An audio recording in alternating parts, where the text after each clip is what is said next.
Martine a reçu un beau livre de recettes et veut toutes les essayer. Alors le livre d'aujourd'hui, Martine fait la cuisine. Lisez avec moi.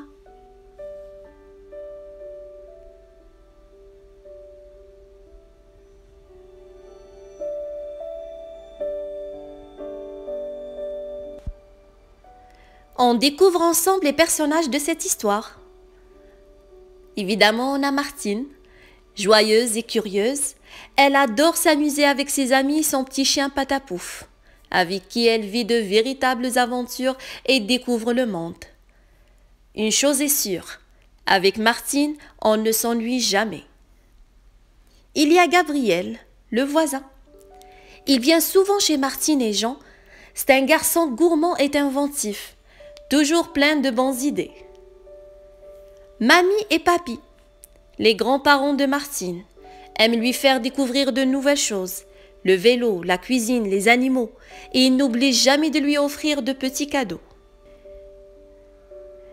Et enfin, on a Patapouf. Ce petit chien est un vrai clown. Il fait parfois des bêtises, mais il est si mignon que Martine lui pardonne toujours. On commence l'histoire d'aujourd'hui. Pour son anniversaire, Martine a reçu un magnifique livre de cuisine. « J'ai envie d'essayer toutes les recettes, » dit-elle en le feuilletant. « Maman, tu voudras bien m'aider ?»« Tu peux commencer par peser les ingrédients avec ce verre doseur. J'ai aussi ressorti une vieille balance qui appartenait à ma grand-mère. D'un côté, on place la farine par exemple, et de l'autre, des poids jusqu'à ce que les deux plateaux soient au même niveau.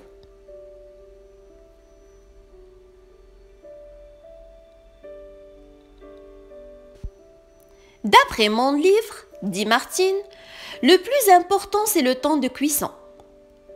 Même pour un œuf à la coque. Une minute de trop dans l'eau bouillante et il se transforme en œuf dur. Ah non, réplique Paul.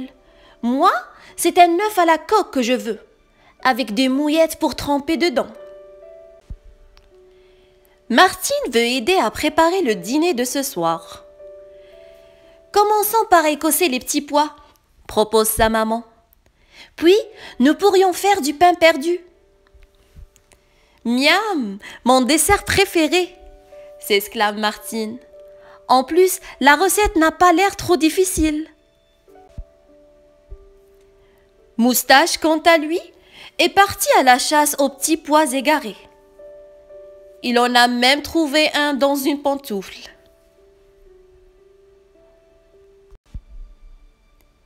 Moustache, Patapouf, arrêtez de vous chamailler, gronde Martine dans la cuisine. Si vous me déconcentrez, je risque de laisser déborder. Le lait! Trop tard, il coule déjà le long de la casserole. Ouf, il en reste juste assez pour le pain perdu. Jean, Paul et leur maman, alléchés, viennent assister aux derniers préparatifs. « Tu as bien suivi la recette ?» demande la maman de Martine. « Oui, j'ai mélangé un œuf et du sucre vanillé dans le lait chaud. »« Alors tu peux tremper le pain. »« Je veux essayer !» dit Jean. « La prochaine tranche, promet sa sœur. On va se régaler. »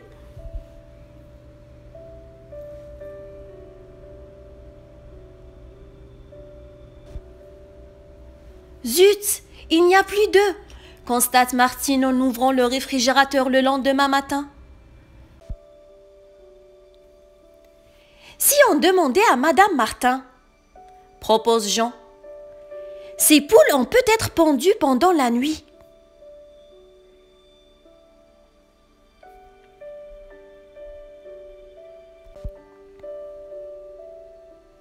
Eh oui, Roussette a pondu un œuf.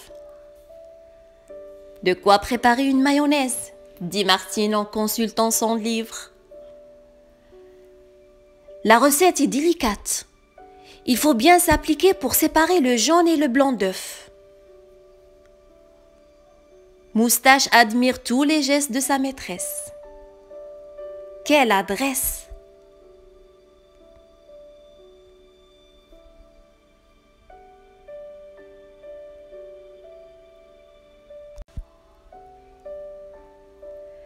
Patapouf et Moustache connaissent la règle à présent. Quand Martine se met au fourneau, ils doivent sortir. Mais tous ces plats qui mijotent ont l'air délicieux. Je vous appellerai quand ce sera prêt, leur promet-elle.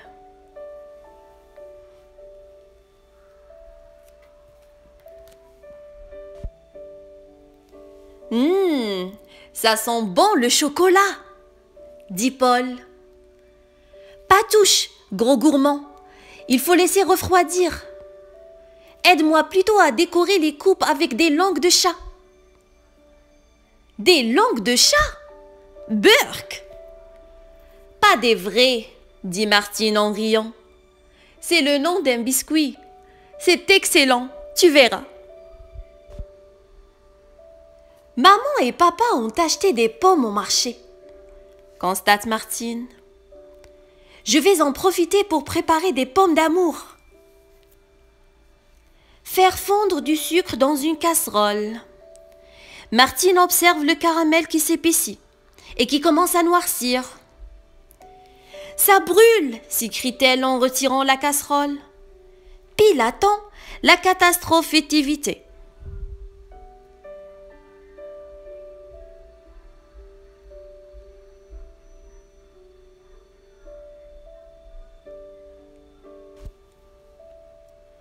Maintenant, il faut s'occuper des pommes.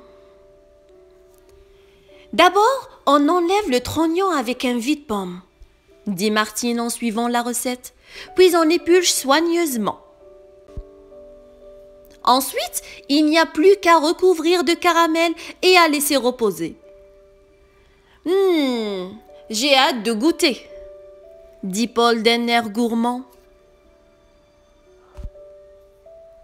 Il y a plein de fraises dans le jardin, dit Jean un mercredi matin.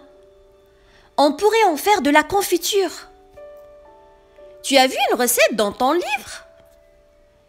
Oui, répond Martine. Mais la vraie spécialiste de la confiture, c'est Mamie.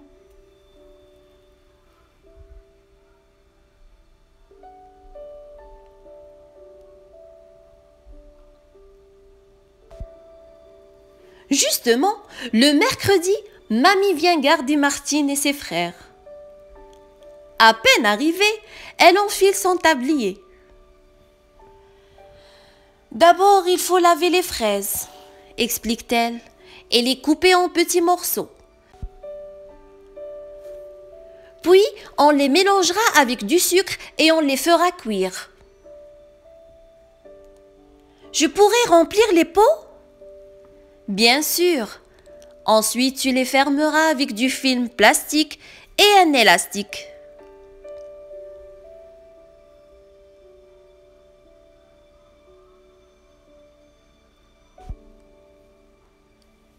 On devrait aussi faire des crêpes pour déguster notre confiture, suggère Martine.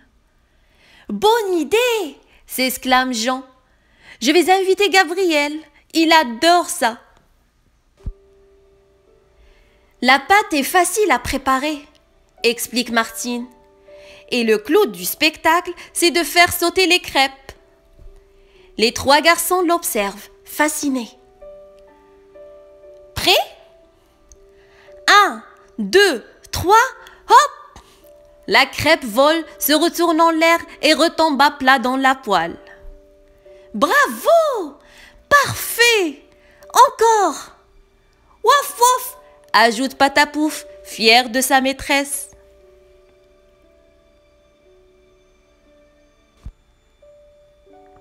Ce soir, Mamie reste dîner. Papy les rejoint en début de soirée. J'ai préparé le repas presque toute seule, lui explique Martine en mettant la table. Ça sent drôlement bon. Je peux goûter?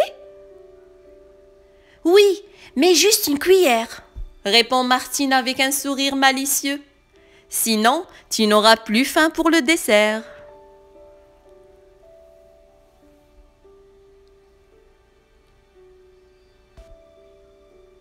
C'est délicieux, dit le papa de Martine. Tout le monde se régale. Quelle chance d'avoir une si bonne cuisinière dans la famille, ajoute sa maman. La voix de Jean s'élève alors de la cuisine. Sauf pour ceux qui doivent faire la vaisselle. Et voilà, c'est fini. Si vous avez aimé cette histoire, likez la vidéo et suivez la prochaine dans le monde des contes avec Nawel.